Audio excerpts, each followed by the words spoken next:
Bismillahirrahmanirrahim. Assalamualaikum warahmatullahi wabarakatuh. Alhamdulillah alladzi bi ni'matihi tatimmus shalihat. Allahumma shalli wa sallim wa barik ala sayyidina Muhammad wa ala alihi wa sahbihi ajma'in. Amma ba'du.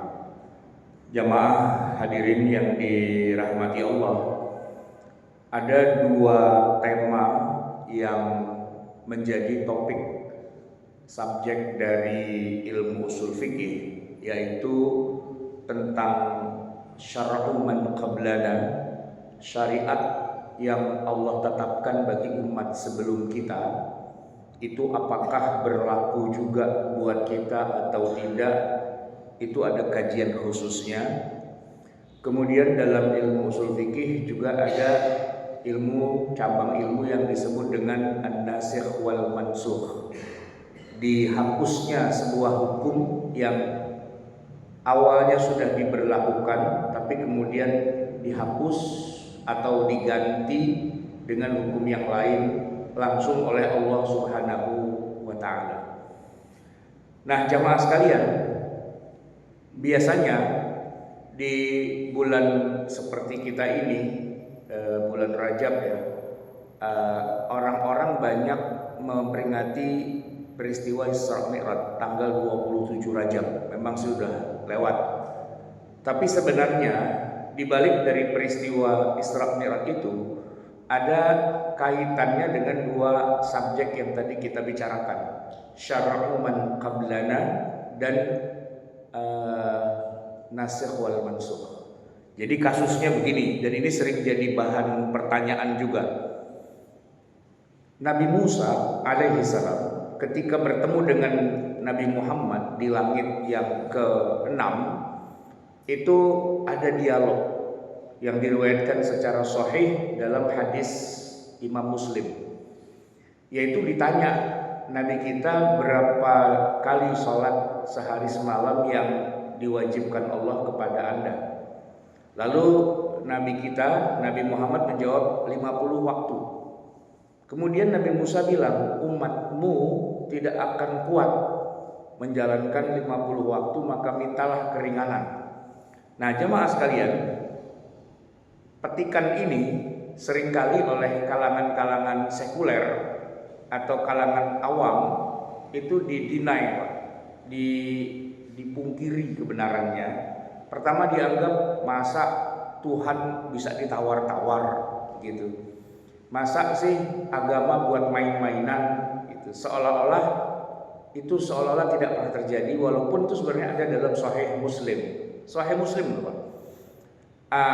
Memang yang menolak itu sebenarnya orang Yahudi ya, aslinya, karena memang dalam konsep Yahudi, kalau hukum Taurat itu sudah turun A, ya sudah A, nggak bisa berubah jadi B atau berubah jadi C dan seterusnya. Mereka itu ngertinya begitu, itu yang namanya Tuhan dengan perintah-perintahnya, terlalu suci, terlalu agung, dan tidak ada koreksian. Kalau sampai dikoreksi berarti Tuhan itu nggak sempurna. Ini logika orang Yahudi, Pak. Mereka memang mendinai, ya, mengingkari yang namanya nasikh wal mansukh, bahwa Allah itu bisa saja mengubah-ubah keputusannya, mengubah-ubah syariatnya. Kenapa? Karena Dia Maha Kuasa, Dia Maha Perkasa, terserah Dia mau apain aja, itu urusannya Dia. Kita nggak ada urusan protes-protes segala, kenapa berubah-berubah ya Allah, begitu. Nah, jamaah sekalian, justru memang di dalam syariat yang turun pada Nabi Muhammad itulah kita menemukan ya sebuah pesan yang sangat tegas, bahwa Allah itu Maha Pengasih, Maha Pemurah. Ketika Dia sudah menuliskan satu masalah, lalu hambanya meminta ada perubahan, ada koreksian, ada istilahnya bukan hanya top down tapi juga bottom up gitu ya, itu diterima, dibolehkan, diberi. Justru disitulah letak kemaharahmanan dan kemaharahimannya Allah. Allah kasih keputusan, ya. Kalau di orang-orang Yahudi, orang-orang Nasrani, keputusan Allah itu mutlak, berlaku inkrah gitu, berlaku tetap, nggak bisa diotak-atik, karena itu keputusan Tuhan, keputusan yang paling tinggi gitu kata mereka. Tapi dalam akidah Islam enggak. Memang Allah itu keputusannya maha tinggi, ya kan, dan maha benar juga. Tapi kalau Allah berkehendak mau mengubah keputusannya, apa Allah terpenjara dengan sifat kesempurnaannya dia? Enggak. Justru kesempurnaannya itu adalah sempurnanya dia bebas mengubah-ubah apapun yang dia mau ubah, baik karena keinginannya sendiri ataupun usulan dari hamba-hambanya.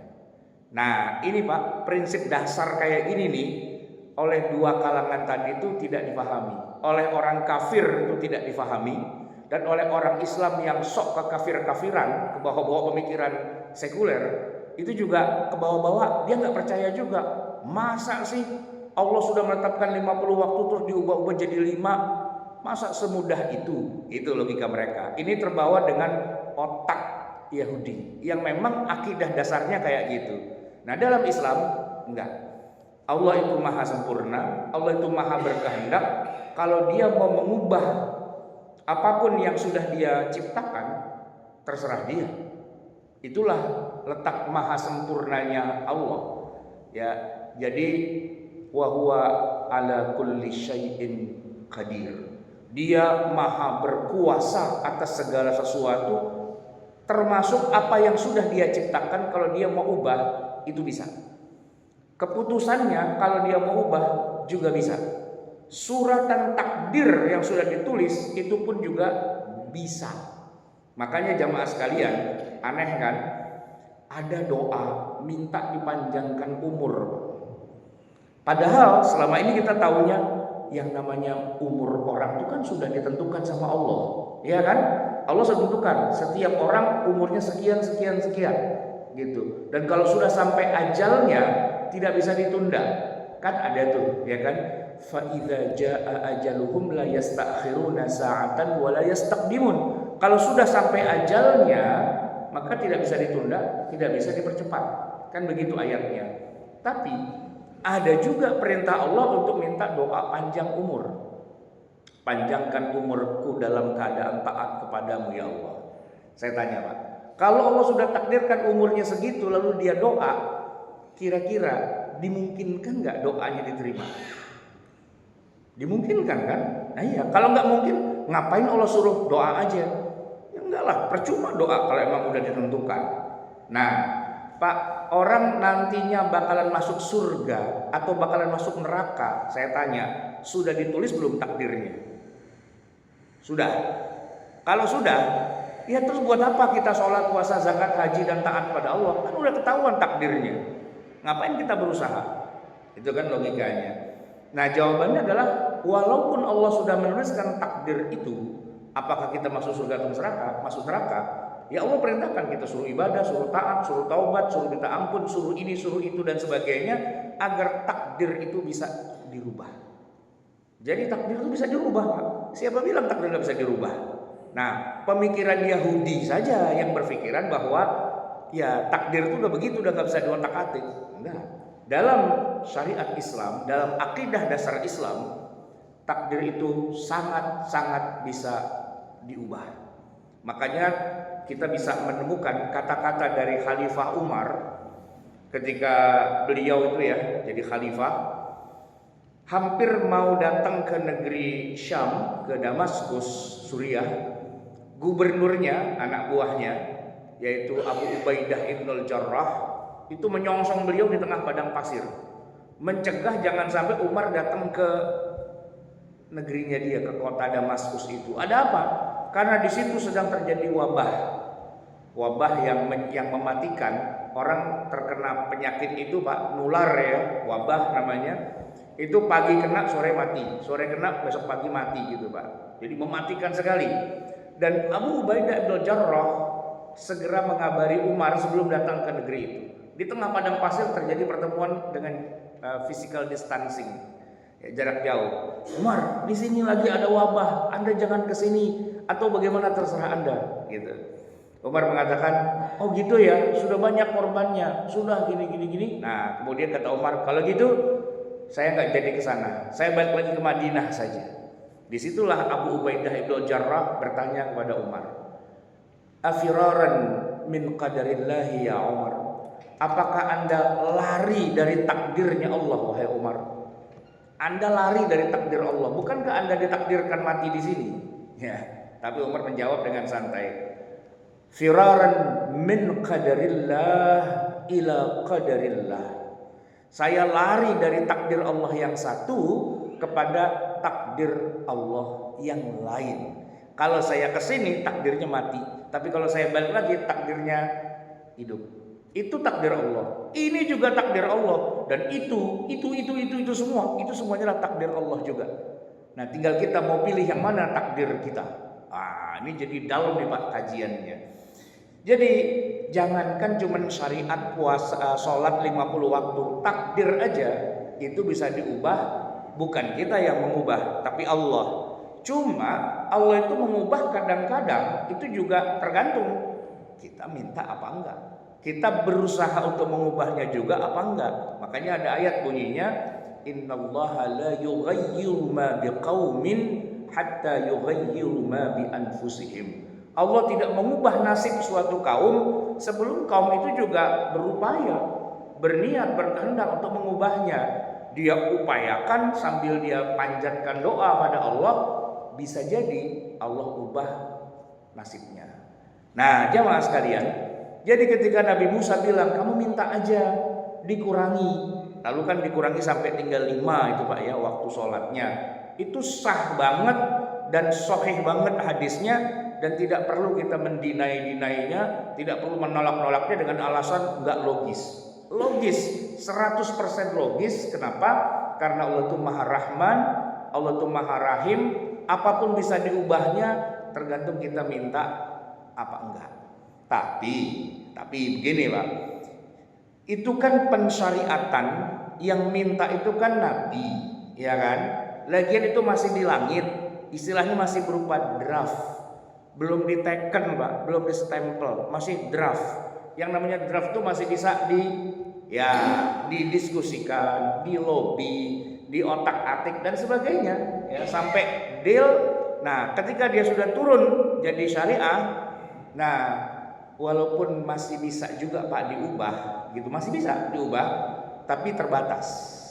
Nah, kalau di langit mengubahnya gampang, tapi kalau udah turun ke bumi bisa diubah, tapi dengan syarat masih ada Nabi Muhammadnya. Nah, selama kurun 23 tahun Pak, Nabi Muhammad hidup, perubahan masih terjadi. Walaupun Allah sudah turunkan satu ketentuan, hukumnya ini begini, sambil berjalannya waktu, pelan-pelan berubah, sebagian berubah, sebagian berubah. Contoh, pertama kali Allah turunkan perintah sholat, itu kan bukan yang Isra Mi'raj itu Pak. Tapi ketika Nabi pertama kali diangkat jadi Rasul, ya kan, dengan 5 ayat pertama turun, begitu turun lagi gelombang kedua, ayatnya sudah ada perintah untuk sholat. Ya ayyuhal muzammil qumil laila, wahai orang yang berselimut, bangunlah kamu di waktu malam. Sholat tahajud setiap malam. Pada saat itu Pak, kiblatnya bukan Ka'bah. Walaupun Nabi domisilinya di Mekah, Ka'bah kelihatan di depan mata, tapi Ka'bah itu tidak dijadikan kiblat saat itu. Allah punya kehendak kiblatnya adalah ke Baitul Maqdis. Ke sana Pak Nabi. Sampai 13 tahun kemudian Nabi hijrah ke Madinah, kiblatnya masih ke Baitul Maqdis. Bahkan ketika Nabi bergotong royong dengan para sahabat membangun Masjid Nabawi, kiblatnya masih ke Baitul Maqdis. Itu masih setahun setengah kemudian baru ada turun ayat. Nah ini Pak yang jadi masalah besar buat orang Yahudi. Allah berfirman, qad nara taqalluba wajhika fis sama. Aku sudah lihat kamu bolak-balik menengadahkan wajahmu ke langit. Falan waliyannaka qiblatan tardaha. Kami akan ubah arah kiblat yang lebih kamu sukai. Fawalli wajhaka syatral masjidil haram. Arahkan wajahmu ke arah Masjidil Haram. Pak, ayat itu turun, geger Yahudi, Pak. Dua gegernya. Pertama, emang bisa Allah yang maha kuasa, maha segala-galanya, kok tiba-tiba main ubah-ubah aja kebijakannya? Emang bisa begitu? Mana ada kamusnya? Mana ada sejarahnya? Tuhan itu mengubah-ubah hukum. Itu Pak, kata Yahudi. Itu yang membuat mereka semakin jauh tidak mau beriman pada Nabi Muhammad, karena dianggap itu agama main-mainan. Apa-apa bisa diubah. Yang kedua, mereka juga tersinggung. Muhammad, kita nih duduk bareng, apa-apa bareng, kita bikin perjanjian piagam Madinah atas dasar kesamaan agama kita. Tuhan ente sama Tuhan aneh sama. Ente percaya pada semua nabi, semua rasul, oke. Kita juga oke. Ente percaya pada seluruh kitab-kitab suci, kimi juga oke. Ente percaya pada hari kiamat, kita juga oke. Cuman kalau sholat ente pakai main pindah kiblat dari Baitul Maqdis, Muhammad, seluruh nabi itu kiblatnya Baitul Maqdis. Ente doang sendiri yang ke Mekah. Ini nabi apaan kayak gini? Gak terima Pak mereka. Nah, jadi itulah dua penyebab utama Yahudi akhirnya pisah ranjang sama Nabi Muhammad sallallahu alaihi wasallam. Apa yang menyebabkan Yahudi akhirnya pisah jalan sama Nabi Muhammad? Padahal awalnya Nabi hijrah ke Madinah, salah satu pertimbangan paling utamanya karena di Madinah ada orang Yahudi yang baik, bukan Yahudi yang ganas. Yahudi ada dua macam, Pak. Yahudi ganas adanya di Palestina, yang waktu Nabi Muhammad masih kecil itu mau dibunuh. Untung saja ada sebagian, satu orang sih dari Yahudi ganas itu yang taubat lalu murtad dari Yahudi pindah ke agama Kristen. Dia bernama Buhaira. Sebelum sampai ke Palestina itu rombongan Abu Thalib dan Nabi Muhammad yang masih kecil mampir ketemu pendeta Buhaira, dan kata Buhaira bilang apa? Kalau sampai ini anak Muhammad sampai ke Palestina, tempat saya dulu, mati ini anak nih. Jadi menurut saya sebaiknya Anda pulang aja. Kenapa? Karena Yahudi pasti akan membunuh para nabi dan rasul, dan ini tanda-tanda kenabiannya jelas banget pada anak ini. Bawa pulang aja. Itu Yahudi yang varian ganas, Pak. Tapi yang di Madinah, Yahudinya varian yang baik. Sebagian dari mereka nanti begitu Nabi hijrah, banyak yang masuk Islam.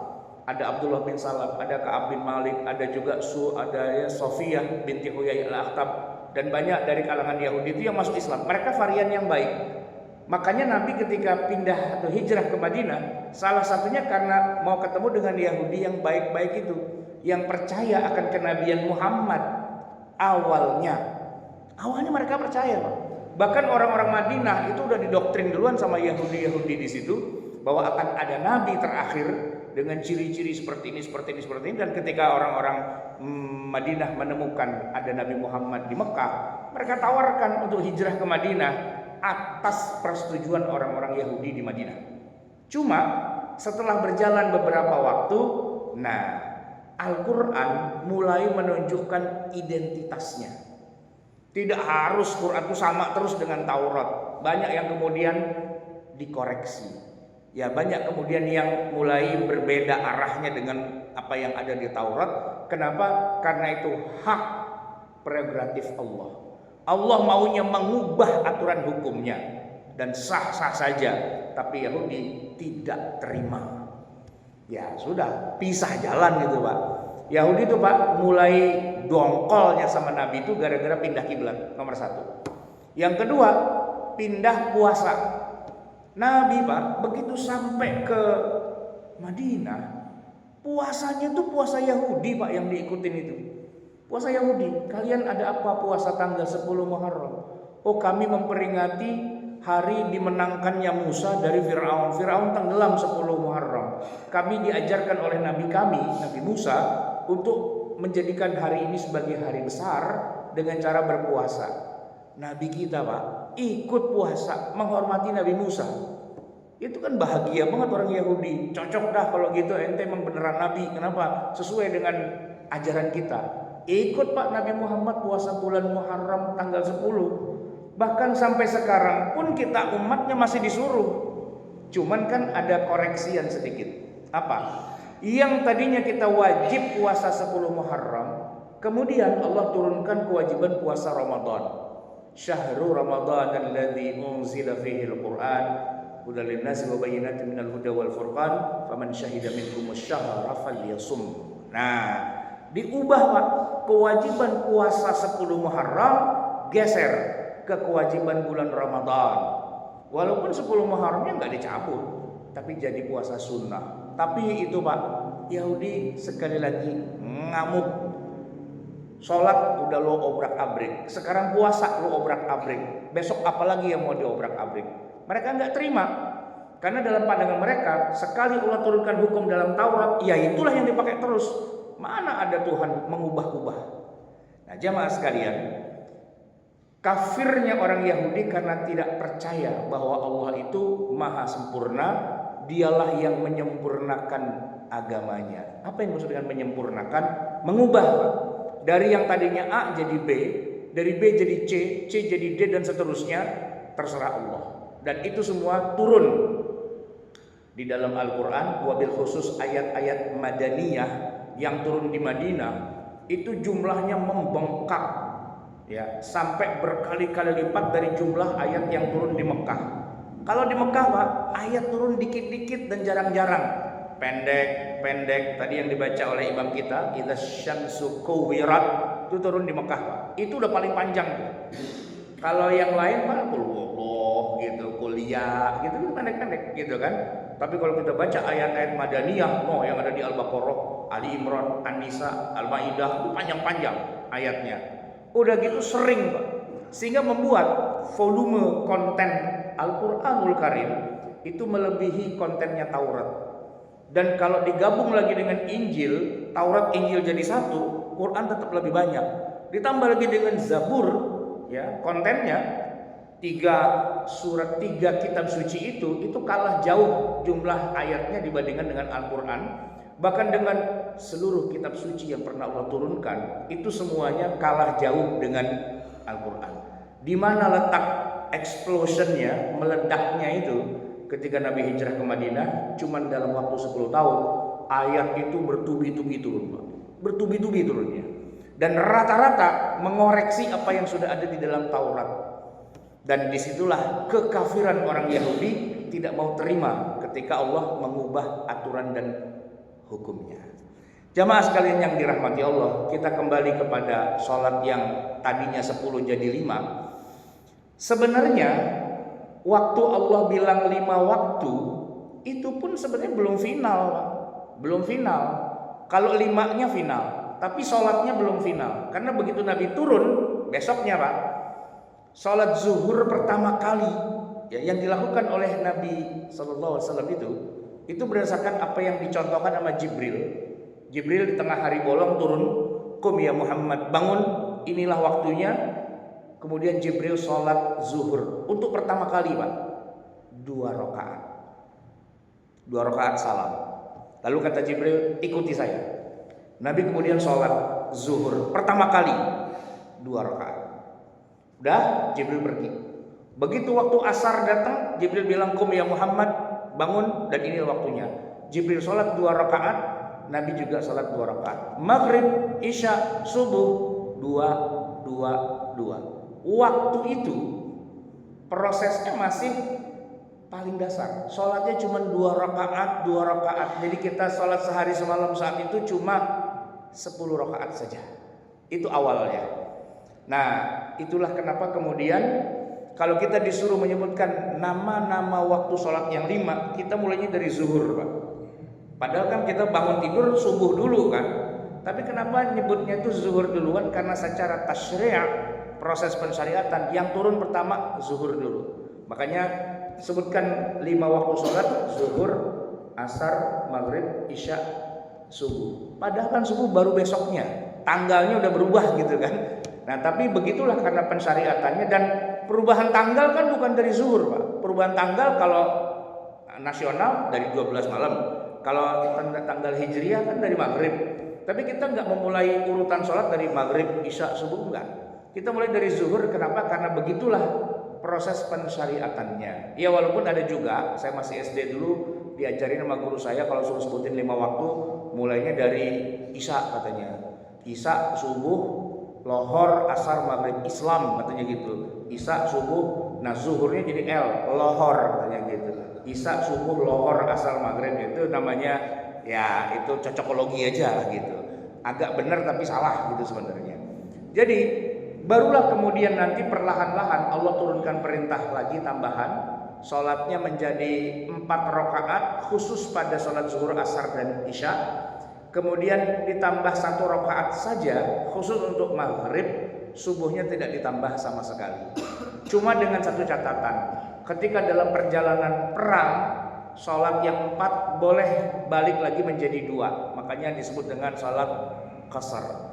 Tapi kalau kita lihat ayatnya di An-Nisa itu disebutkan kalau kamu dalam perjalanan, ya, wa idza darabtum fil ardi, kalau kamu dalam perjalanan di muka bumi, fala junaha alaikum an taqsuru, tidak mengapa kalau kalian kembalikan lagi ke aslinya yaitu 2 rakaat, gitu kan?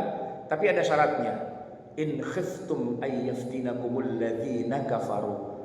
Ada kepentingannya yaitu kamu lagi perang. Kamu takut lagi sholat tiba-tiba kamu diserang oleh orang kafir, maka sholatnya 2 rakaat saja.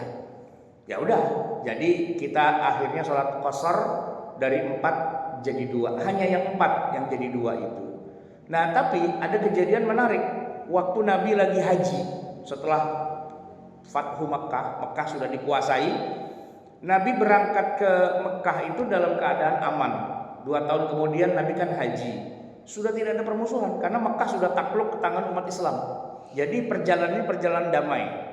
Tapi ternyata sepanjang jalan dari Madinah sampai Mekah berapa hari itu, Nabi kalau sholat zuhur itu di qasar, asar gitu juga di jamak dan juga di qasar. Proteslah Umar bin Khattab, ya Rasulullah, bukankah qasar itu kalau kita perjalanan perang? Bunyi ayatnya in khiftum ayyaftinakumul ladzina kafaru. Kalau kamu takut kamu dibunuh sama orang-orang kafir. Lah kita sekarang enggak perang, kita damai. Ini pasukan kita, bukan pasukan ya, jamaah haji kita ada nih 100.000 orang. Mana ada pasukan yang berani ngancem-ngancem kita? Enggak ada kan? Tapi kenapa Anda sholatnya cuma 2 rakaat? Umar protes. Nabi kemudian menjawab, sadaqatun tasaddaqallahu biha faqbalu shadaqatahu. Ini adalah sedekah dari Allah. Sedekah maksudnya ya harusnya 4, cukup 2 aja, yang 2 Allah sedekahin, udah nggak usah 2 aja gitu. Dan terimalah sedekahnya. Cuman kata-kata itu Pak tidak ada di Quran, itu adanya di dalam hadis. Jadi para ulama mengatakan bisa saja keputusan Allah di dalam Al-Quran itu dikoreksi lewat hadis. Jadi yang namanya nasakh itu Quran dinasakh oleh hadis, hadis dinasakh oleh ayat dan sebagainya, itu mungkin saja. Apalagi kemudian 4 rakaat itu pun tidak disebutkan di dalam Al-Quran sebenarnya. Jangankan 4 rakaat, bahwa sehari semalam 5 waktu itu pun kita nggak temukan di Al-Quran. Tidak ada satupun ayat Quran yang menghimpun 5 waktu sholat dengan masing-masingnya 4, 3, 4, 2. Nggak ada. Peristiwa Isra Mi'raj itu Pak, semua sepakat karena Quran juga cerita, ya kan? Quran cerita yang Isra-nya di dalam surat Al-Isra, yang Mi'rajnya dalam surat An-Najm ayat 13 sampai ayat 18, ya kan? Tapi isinya bahwa Nabi diwajibkan sholat, apa itu 50, apa berubah jadi 5 waktu, nggak ada di Quran. Tidak ada satupun ayat yang bunyinya innallaha kataba alaikum 5 salawatin fi kulli yaumin wa lailatin wa hiya salatu zuhri wal asri wal isya was subh. Itu nggak ada Pak. Nggak ada ayatnya. Pertanyaannya, ibadah sepenting itu, sefundamental itu, kok malah nggak ada di Quran? Padahal Quran ngomong banyak hal, ngomongin qasar iya, ngomongin sholat khauf aja iya, ngomongin banyak hal.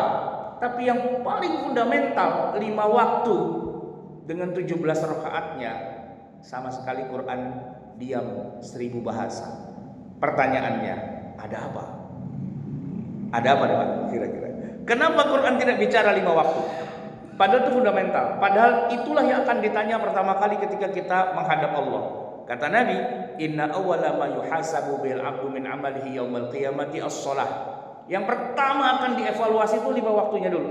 Sebelum ngomongin yang lain, itu dulu nomor 1. Tapi kenapa yang akan ditanya pertama dari 6.236 ayat nggak ada satupun bicara tentang kewajiban sholat 5 waktu? Ada apa? Di mana masalahnya? Jawabannya Pak, gini. Karena perintah sholat 5 waktu itu ya lebih tinggi dari sekedar Al-Quran. Wah, emang ada yang lebih tinggi dari Al-Quran? Ya adalah Pak, Al-Quran tidak ada satupun ayatnya yang sampai kepada Nabi kecuali lewat perantara. COD sih Pak, tapi COD dibawa sama Jibril. Dari mulai ayat pertama sampai ayat yang terakhir turun, tidak ada Allah ngomong langsung sama Nabi Muhammad. Semuanya lewat Jibril. Termasuk juga Taurat, Injil, Zabur, dan semua kitab suci. Tidak ada yang tidak lewat Jibril. Semua lewat Jibril. Nah, ketika Allah ingin mewajibkan sholat 5 waktu, Jibril tidak disuruh tolong sampaikan ke Muhammad, bilang sama dia sholatnya 5 waktu ya. Nah, Allah cuma bilang, ajak ke sini Nabi Muhammad, ajak ke sini. Maksudnya Allah mau ngomong langsung sama Muhammad, tidak lewat Jibril. Wow, keren itu Pak. Makanya ada Isra Mi'raj itu, tujuan dasar paling utamanya mau ketemu Allah. Mau ngapain? Ngomongin 5 waktu. Ngomongin 5 waktu. Jadi kalau kita bicara nilainya, itu lebih dari Al-Quran. Maka kalau nggak dicantumin di Al-Quran nggak apa-apa, santai aja. Orang Nabi Muhammad deal-dealan langsung sama Allah di Sidratil Muntaha, yang bahkan Jibril pun suruh nunggu di luar. Jibril ente di luar, nggak usah masuk sini. Nih biar kita, kalau bahasa kitanya nih Pak, kita mau ngomong 4 mata, lu dengerin aja di luar sampai tahu hasilnya, gitu Pak. Ya udah, deal di situ antara Allah dengan Nabi Muhammad. Itulah kenapa Nabi Musa bisa bilang, ngomong aja sama Allah langsung. Mumpung di sini, mumpung nggak ada Jibril, nggak ada yang gerejokin, nggak ada yang apa dan sebagainya, Anda langsung ngomong sama yang punya.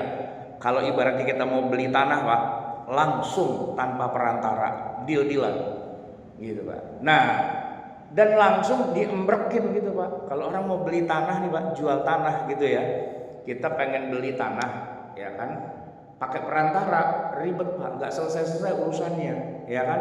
Tapi kalau ownernya langsung, Pak, ini lumayan nih Pak, bisa ngomong sama ownernya. Apalagi kita teng-tengin duit Pak, duitnya kita teng-tengin, kita taruh di atas meja, gubrak tuh segitu, mau apa enggak?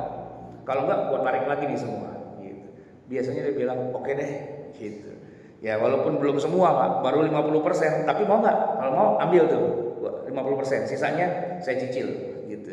Biasanya orang mau Pak. Itu cara namanya orang ngedilin satu masalah tuh gitu Pak. Ketemuin langsung yang punya, bayar di tempat sama dia, cash. Nah dia akan mikir 2 kali. Rasulullah ketemu langsung dengan Allah, cash juga. Nah ketika Nabi Muhammad dibilang 50 waktu, dengan lugunya kata Nabi, siap. Cuman ketemu Nabi Musa, kata Nabi Musa, tar dulu, jangan siap-siap aja, umat ente gak akan kuat. Ya biarin aja, dia gak kuat, tuh mati masuk neraka, dia yang masuk neraka. Terus gak gitu juga, umat saya itu banyak yang pada kagak kerjalanin. Nah mumpung ente ada di sini, ada kesempatan, soalnya balik lagi. Itu pun nggak langsung dikasih 5 Pak, dealnya lama juga itu, ya sampai akhirnya jadi 5 waktu. Dan Nabi Musa bilang minta lagi, kata Nabi Muhammad, sudah malu, dari 50 Pak jadi tinggal 5. Itu kalau pakai ditawar lagi tuh, ibaratnya kita dagang Pak, orang jualan, Pak berapa duit nih barang? 50.000 gitu misalnya. Kita tawar Pak, tawar, jadinya 5.000 Pak. Dari gocap tinggal goceng gitu kan. Kalau masih mau ditawar juga Pak, lu cekek aja tuh yang jual sekalian gitu kan. Kenapa? Masih mau nawar lagi, udah semurah itu gitu kan. Ya udahlah, jadi dapatnya 5. Nah cuman memang Pak, dibalik dari 5 waktu itu, problematikanya adalah gini. Allah ternyata bikin aturan, tetap harus 50. Cuman ente kerjain aja 5 ya, kerjain 1 dinilai 10. Jadi keisi tuh 10. Nah ente kerjain 5 waktu, keisi nih contrengannya 50 waktu. Jadi secara teknis kerjanya 5, tapi setorannya jatuhnya jadi 50. Itu Pak sangat-sangat menguntungkan, walaupun tuh ada jebakan Batman-nya. Apa? Jebakannya adalah begitu yang 5 itu kurang 1 aja Pak gitu. Nah laporannya bukan 50 Pak, laporannya tinggal 40. Nah yang 5 kurang 2 tinggal 3 Pak. Aturan sehari 5 waktu, dia kerjain cuma 3, 2 lewat. Di sono Pak laporannya 20 yang hilang. Itulah kenapa sholat 5 waktu disepakati oleh seluruh ulama ibadah yang paling top. Tidak ada satupun ibadah yang bisa menandingi dari 5 waktu. Tidak itu sholat tahajud, tidak itu sholat duha, tidak itu sholat apapun, bahkan termasuk sholatnya Nabi Daud Pak, tiap malam tahajud gitu, nggak ada apa-apanya dibandingkan yang 5 waktu itu. Oleh karena itu Pak, tidak ada rumusnya di masa Nabi. Kalau Nabi sampai terlewat dari sholat, lalu beliau menggantinya dengan ibadah-ibadah yang ecek-ecek, itu nggak ada rumusnya. Nggak ada rumusnya. Misalnya Pak, Nabi terlewat dari sholat subuh kesiangan misalnya gitu, nggak ada itu Pak. Nabi bilang banyakin dah sholat sunnah, nggak ada Pak. Ngarang gitu Pak. Karena sholat subuh itu tidak bisa digantikan dengan sholat sunnah apapun kejadian. Dan dipraktekkan langsung oleh Nabi. Pernah kejadian pulang dari perang Khaybar kesiangan Pak, gara-gara ya tadi udah kecapean dalam perjalanan. Aturannya kata Nabi jangan tidur dulu, tungguin subuh, kita sholat subuh lalu kita istirahat. Para sahabat pada ngotot, apalagi Bilal bilang, tenang ya Rasul, ada saya. Kalau nanti subuh saya bangunin. Apanya Bilal tidur Pak, subuh kagak bangun juga. Satu rombongan semuanya bangun kesiangan. Nah begitu bangun kesiangan udah kejadian, apa Nabi bilang? Banyakin zikir dah, banyakin sedekah, banyakin tahajud. Enggak pernah Nabi ngomong gitu wallahi, tidak pernah. Tapi tindakannya langsung adalah Nabi bilang sama Bilal azan, qomat, terus kita sholat subuh berjamaah. Sholat subuh Pak, bukan sholat sunnah, bukan sedekah, bukan zikir baca ini baca itu, enggak. Ngawur aja orang tuh ngarang-ngarang bahwa sholat subuh bisa diganti dengan ibadah-ibadah yang lain, enggak bisa. Nabi kerjakan sholat subuh berjamaah, bahwa setelah itu orang mau memperbanyak amal, itu monggo-monggo aja. Tapi memperbanyak amal itu bukan penggantinya Pak, bukan. Tiang ini Pak, kalau roboh ini nggak bisa diganti dengan lukisan, nggak bisa diganti dengan wallpaper, nggak bisa. Ya tiang ya tiang. Begitulah strukturnya, kekuatan bajanya, besinya segitu, betonnya segitu ya segitu. Ya kan? Kalau perlu yang lebih besar lagi, tapi jangan yang lebih kecil. Nah banyak orang sekarang tuh Pak ngarang. Saya sholatnya jarang-jarang, gimana dong? Udah banyakin amal sunnah kata ngaruh. Ya kerjain sholat yang Anda tinggalkan itu. Emang ada contohnya di masa Nabi? Contohnya ada, tapi meninggalkan waktu sholatnya sekali doang Pak. Kalau Islam juga jarang-jarang sholat juga Pak, di zaman Nabi nggak ada. Udah digebukin orang kayak gitu Pak, dianggap munafik gitu, ya kan? Nah di zaman Nabi orang yang tidak sholat sekali waktu gitu misalnya karena perang, Nabi pernah dalam perang Khandaq nggak sholat zuhur karena lagi perang, nggak sholat asar, nggak sholat maghrib, lagi perang, ya itu sah-sah saja, bisa-bisa saja karena ya namanya juga kondisi dalam keadaan tidak memungkinkan ya sudah. Tapi malamnya Nabi kumpulkan para sahabat, ayo kita sholat zuhur yang tadi siang belum sempat kita kerjakan di tengah malam. Kenapa? Karena tidak ada penggantian sholat zuhur kecuali dengan sholat zuhur juga walaupun waktunya sudah lewat. Nah, orang-orang yang suka bikin kesesatan di mana-mana bilang tidak ada kodok sholat. Itu dia kafir kepada hadis Nabi. Ingkar kepada hadis Nabi. Fakta itu hadis Sahih Bukhari, hadis Sahih Muslim itu diingkari. Ya bukan diingkari sih, kurang ilmu aja sebenarnya. Jadi orang kalau kurang ilmu Pak, kadang-kadang berbahaya dia itu.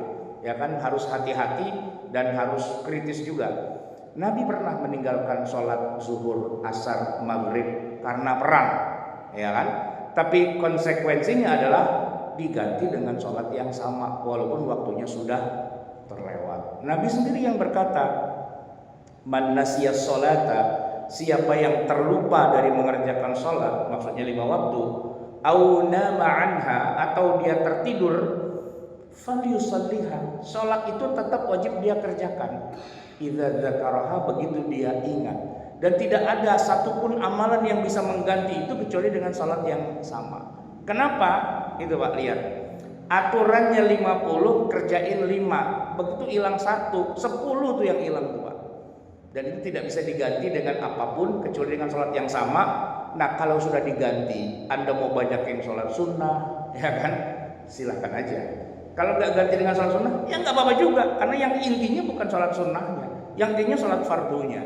Jangan dibalik-balik agama itu. Kalau emang nggak ngerti, nggak usah ngomong. Harusnya gitu Pak. Tapi kebanyakan orang kita kan begitu, nggak belajar agama, cuma denger-denger doang gitu kan. Lalu bilang tidak ada kodok sholat. Ini dia nih orang satu nih, mesti kita pites kepalanya. Barangan aja ngomong agama, padahal nggak ngerti. 4 mazhab ijma bahwa sholat yang terlewat wajib diganti dan harus dengan sholat yang sama, bukan dengan memperbanyak ibadah. Saya nonton podcastnya Bang Haji Roma Irama sama Komeng sama siapa gitu Pak ya. Gitu Pak, kata Komeng, alhamdulillah Pak Haji, saya kalau sholat sih alhamdulillah, ya kadang-kadang ada yang bolong-bolong juga sih, makanya saya banyakin amal, kata Komeng. Langsung dikoreksi sama Haji Oma Irama. Oma Irama aja tahu kagak bisa begitu Meng. Lu kalau kagak sholat tuh ganti sholat yang bener, bukannya lu banyakin sedekah. Tapi kata ustaz-ustaz begitu, nah itu ustaznya pada kagak bener itu Pak. Masa sholat diganti dengan sedekah? Ya kalau gitu kita sedekahin aja yang banyak, kita nggak usah sholat gitu. Atau ada lagi yang bilang begini Pak, sholat di Masjidil Haram pahalanya kan 100.000 kali, kalau di Masjid Nabawi kan 10.000 kali. Bisa nggak kita sholat di sono sebagai ganti? Bisa, tapi dengan syarat ente sholat dulu sekali aja di Masjidil Haram, sekali aja sholatnya, terus pulang ke Indonesia dan jangan sholat 2 tahun. Berani nggak? Kenapa? Kan udah ada deposit tuh 100.000 dan Anda nggak usah sholat, bisa nggak? Ya kan nggak bisa. Ya kalau Anda bilang nggak bisa, ya berarti ganti juga nggak bisa. Karena itu bukan masalah jumlah sholatnya, nilai pahalanya. Ya kalau nilai pahala mah satu sholat satu orang nih Pak, nilai pahalanya bisa berkali-kali lipat, dan orang lain sampingnya nilai pahalanya cuma 1 doang.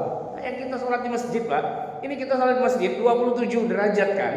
Terus apa kemudian besok kita udah sehari libur nggak sholat, kenapa? Udah ada 27, kan kewajibannya cuma 5 waktu, 27 bagi 5 kan lumayan tuh, 5 hari kita nggak usah sholat lagi. Nggak bisa begitu logikanya. Ini masalahnya bukan masalah pahala, tapi satuan sholatnya itu dikerjakan apa enggak. Jamaah sekalian yang dirahmati Allah, terkait dengan peristiwa yang lain sebenarnya cukup banyak ya yang nggak masuk akal juga.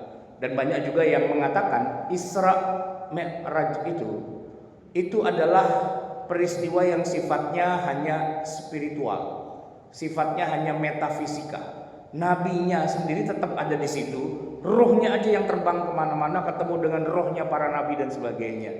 Ada Pak kalangan-kalangan seperti itu di tengah umat Islam, walaupun itu dipatahkan oleh jumhur ulama dengan mengatakan kalau cuman mimpi, kalau cuman pengalaman spiritual, jangankan Nabi Muhammad, kita pun juga bisa. Kita nih Pak bisa ngimpi ketemu Nabi Isa, Nabi Musa, nabi-nabi yang lain bisa. Nah, cuman ngimpi doang, apa bedanya? Dan kalau emang cuman mimpi, Nabi Ibrahim juga mimpi membunuh anaknya. Ya kan, Nabi Yusuf mimpi gitu, apa matahari bulan dan apa bintang-bintang bersujud kepadanya. Itu kan mimpi. Dan tidak akan disebut sebagai mukjizat. Kenapa? Karena mimpi. Masa saya mimpi tadi malam begini begitu saya bilang, saya tadi malam dapat mukjizat. Mukjizat apaan? Ambil tidur saya mimpi. Wah, mimpi udah mukjizat. Nabi Muhammad tidak mimpi, Pak.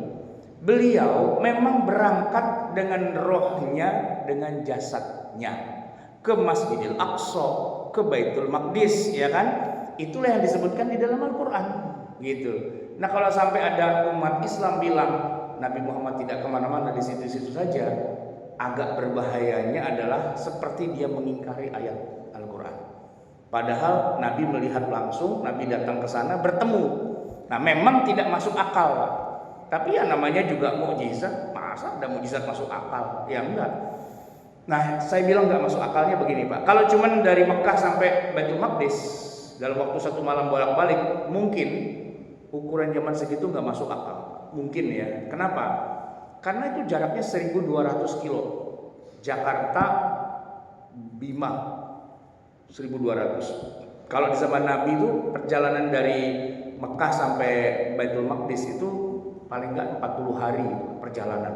Terus gitu menyusuri gurun-gurun pasir. Dan kalau balik lagi kan 40 hari lagi berarti kan berapa? 80 hari. Itu hampir 3 bulan bolak-balik. Kalau tiba-tiba Nabi bilang tadi malam saya dari Masjidil Aqsa dan pulangnya ke sini sebelum subuh, nggak masuk akal. Makanya orang kafir, Abu Jahal, Abu Lahab dan yang lain-lainnya langsung ingkar. Kalau para sahabat gimana mau ngingkari? Nabi yang ngomong gitu kan. Tapi pada diem. Kenapa? Sambil mikir, emang bisa ya kayak gitu ya, gitu kan. Nah cuman Abu Bakar aja bilang sadaqta ya Muhammad, engkau benar. Apapun yang Anda katakan, saya bilang benar. Walaupun saya juga nggak paham, tapi pokoknya Anda benar dulu. Makanya Abu Bakar itu bergelar as-siddiq, orang yang membenarkan. Tapi Pak, untuk ukuran kita zaman sekarang, jarak 1200 kilo. Kalau naik pesawat jet komersial, kecepatannya itu bisa sampai 900 km per jam. 1,5 jam lah kalau nggak pakai transit. Bolak-balik 3 jam, ya kan? Itu sangat masuk akal kalau zaman sekarang ya. Cuman yang nggak masuk akalnya sampai zaman sekarang adalah ketika Nabi sampai di Masjidil Aqsa, bertemulah beliau dengan 3 orang. Hadis Sahih Muslim. Bertemu dengan Nabi Ibrahim, bertemu dengan Nabi Musa, bertemu dengan Nabi Isa. Nggak masuk akalnya, bukankah 3 orang itu sudah meninggal? Ini yang datang nih siapa? Rohnya doang. Jadi Nabi ketemu roh, atau Nabi ketemu secara fisik dengan orang betulannya, jasadnya dan rohnya. Ya kalau kita bicara Nabi Isra Mi'raj dengan badannya dan rohnya, ya berarti kalau ketemu dengan nabi-nabi yang lain juga jasadnya juga, bukan cuma rohnya. Nah itu yang nggak masuk akal kalau kita pikirin secara tradisional. Tapi, nah kita ini sekarang hidup di zaman modern Pak.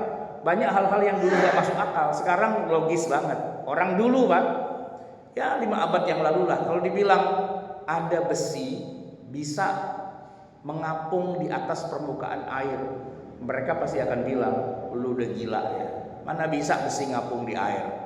Ya kalau kayu oke, ngapung di air. Tapi kalau besi, jarum pentul Pak kita taruh di atas air itu tenggelam, peniti tenggelam, paku tenggelam. Lah besi beribu-ribu kilo kok nggak tenggelam, ngarang aja lu, gitu kan? Tapi kalau orang di zaman itu kita bawa ke zaman kita sekarang, dia datang ke Tanjung Priok, wah lu dia lihat kapal segede-gede itu Pak, ribuan ton itu bobotnya Pak, pada ngapung di air. Dia akan bilang, wah sudah sampai surga nih, zaman besi bisa ngapung katanya gitu. Padahal mah masih di dunia juga. Ya ternyata zaman dulu Nabi Nuh bikin kapal segede gitu Pak, itu cuma dari kayu doang. Ya kan belum ada sejarahnya orang bikin kapal segede gitu dari besi dan ngambang di air. Apalagi kalau kita bilang sama orang dulu Pak, nanti di zaman yang akan datang besi bisa terbang. Dia bilang makin gila loh, air kemarin ngambang, sekarang besi terbang ada aja loh, makin gila, sempurna gilanya. Nah kalau dia kita bawa zaman sekarang Pak, kita bawa ke Cengkareng, dia lihat tuh pesawat terbang, bus gitu kan. Sekarang saya yang gila, dia bilang gitu. Kenapa?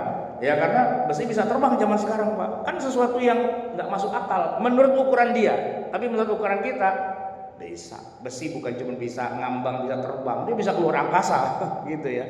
Nah oleh karena itu Pak, bahwa Nabi ketemu dengan para Rasul di zaman dulu gampang aja Pak kalau kita ngomongin teori.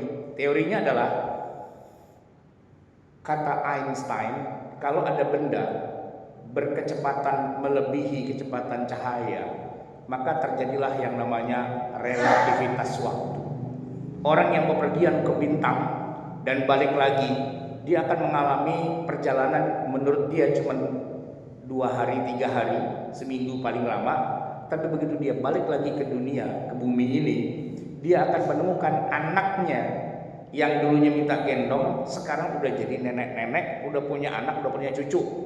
Seperti yang digambarkan dalam film Interstellar, perjalanan antar bintang. Nah, terjadi relatif waktu, sehingga orang bisa menembus waktu, maju mundur. Nah, kalau kita pakai teori itu teori Pak, bukan sesuatu yang pasti jawabannya. Bisa-bisa saja, ya kan? Nabi-nabi yang hidup di masa lalu dicopot oleh Allah, dipindahin ke masa Nabi Muhammad. Setelah mereka ketemu dan mereka ngobrol, lalu mereka sholat berjamaah. Mungkin saja. Atau dibalik, ketika Nabi Muhammad naik ke atas langit, Di langit pertama ketemu dengan Nabi Adam, bisa aja atas kehendak Allah Nabi Muhammad menembus waktu ke zamannya Nabi Adam, ngobrol sama Nabi Adam, gitu kan? Atau ke langit yang kedua ketemu dengan Nabi Isa dan Nabi Yahya, bisa. Atau ke Nabi Musa langit ke-6 atau ke langit ke-7, bisa. Tapi yang paling unik dari semua itu, Pak, setelah ketemu Allah, begitu pulangnya Jibril mengajak Nabi Muhammad jalan-jalan, Pak, tur ke sorga sama ke neraka. Ini, Pak, yang paling gak masuk akal. Kenapa? Karena surga sekarang ini, Pak, sebelum kiamat, kalau masalah sudah adanya sudah ada, tapi belum ada isinya. Kenapa? Karena yang akan mengisi surga nanti setelah kiamat nomor satu adalah Nabi Muhammad dan umatnya, baru umat-umat yang lain. Begitu juga neraka. Kalaupun ada gambaran neraka orang disiksa, itu siksa kubur, alam barzakh, gitu kan. Makanya kita selalu mendoakan orang yang sudah meninggal, bukan semoga di surga, gitu enggak. Semoga kuburnya dijadikan raudhah min riyadil jannah. Kuburnya dijadikan taman-taman surga, karena memang masih di dalam alam kubur, bukan di kuburan, Pak, di alam kubur. Sebenarnya istilahnya alam barzakh. Barzakhun antara dunia dan akhirat itu ada jeda, selang, sampai nanti terjadi kiamat, lalu orang mati semua, lalu Allah membangkitkan, lalu ada mahsyar, lalu ada siratal mustaqim, ada apa dan sebagainya, baru orang masuk surga, baru masuk neraka. Kenapa Nabi waktu jalan-jalan sama Jibril masuk ke surga, ngelihat orang-orang di surga begini, masuk ke neraka, di neraka ada orangnya lagi di sana. Pertanyaannya, itu surga beneran apa bohongan? Itu film apa cuma 3D?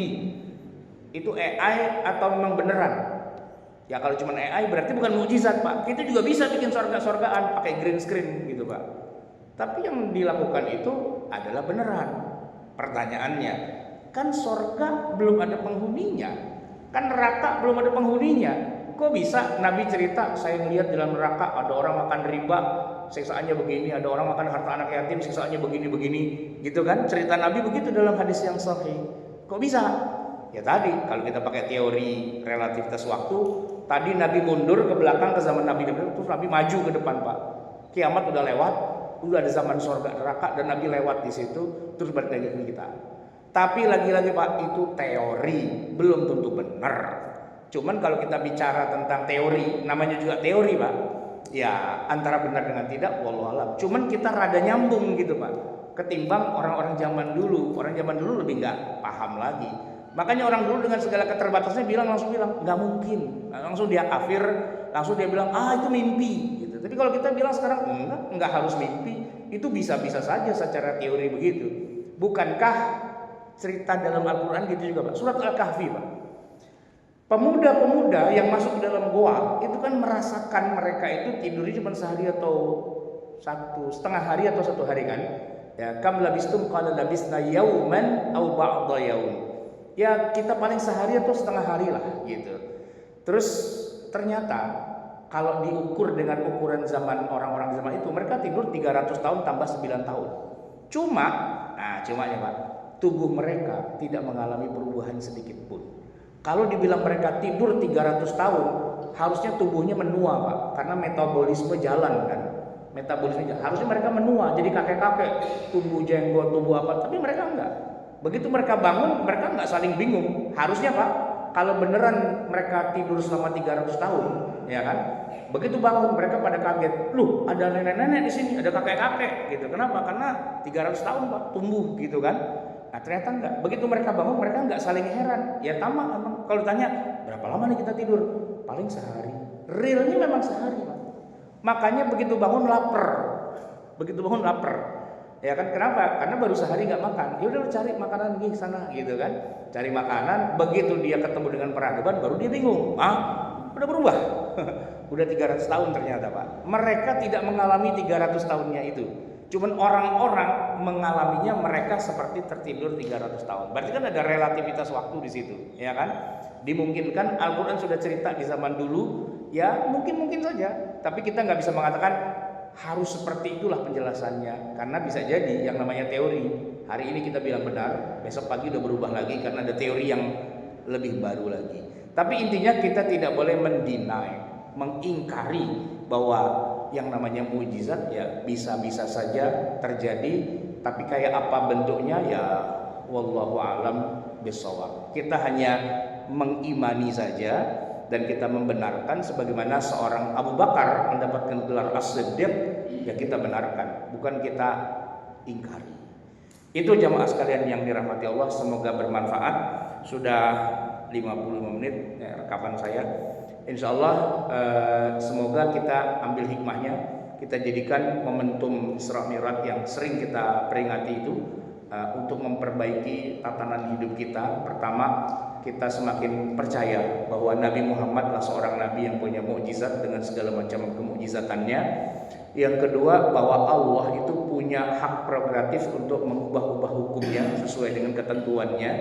Ya walaupun kalau sudah Nabi Muhammad sudah wafat, ya kita nggak bisa merubahnya, karena perubahan itu terjadi pada saat Nabi masih jadi Rasul pada saat itu. Nah yang ketiga, pesannya adalah ya sholat 5 waktu itu Pak jangan sampai jadi masalah di akhirat. Saya bilang jadi masalah begini, karena orang kalau mati punya masalah sholat 5 waktu agak lama Pak di nerakanya itu. Walaupun sih dijamin tetap masuk surga, cuman agak lama di nerakanya. Agak lama itu karena bobotnya tadi gede banget SKS-nya itu Pak. Kalau cuman dosa-dosa kecil gitu kan masuk neraka sih iya, tapi pagi masuk sore udah keluar lagi. Kalau istilahnya angus-angus dikit ya jamak lah, namanya juga orang di neraka gitu kan. Tapi kalau sholat Pak, itu mah lama. Jangan sampai ketemu Fir'aun di neraka dicengin sama Fir'aun. Ya lu Islam juga lama juga di neraka. Dengan gua ketahuan kafir gitu Pak. Jangan sampai kayak gitu. Kagak enak dicengin sama Fir'aun. Yang ngecengin Fir'aun lagi gitu kan. Lama Pak di neraka nggak keluar-keluar gara-gara dosa nggak ngerjain sholat 5 waktu. Itu yang harus kita perhatikan. Baik jamaah sekalian, mari kita tutup dengan kita baca doa. Bismillahirrahmanirrahim. Alhamdulillahirabbil alamin. Hamdan yuwafi ni'amahu wa yukafi mazidah. Ya Rabbana lakal hamdu wa lakal syukru kama yanbaghi li jalali wajhika wa li'azimi sultanika. Allahumma shalli wa sallim wa barik ala sayyidina Muhammad wa ala ali sayyidina Muhammad. Rabbana zalamna anfusana wa illam taghfir lana wa tarhamna lanakunanna minal khasirin. Rabbana amanna bima anzalta wa taba'na ar-rasul faktubna ma'asy syahidin. Rabbana la tuzigh qulubana ba'da idh hadaytana wa hab lana min ladunka rahmatan innaka antal wahhab. Rabbana atina fid dunya hasanah wa fil akhirati hasanah wa qina adzabannar. Sallallahu alaihi wasallam Muhammadin wa ala alihi wa sahbihi subhana rabbika rabbil izzati amma yasifun wa salamun alal mursalin walhamdulillahi rabbil alamin. Wassalamualaikum warahmatullahi wabarakatuh.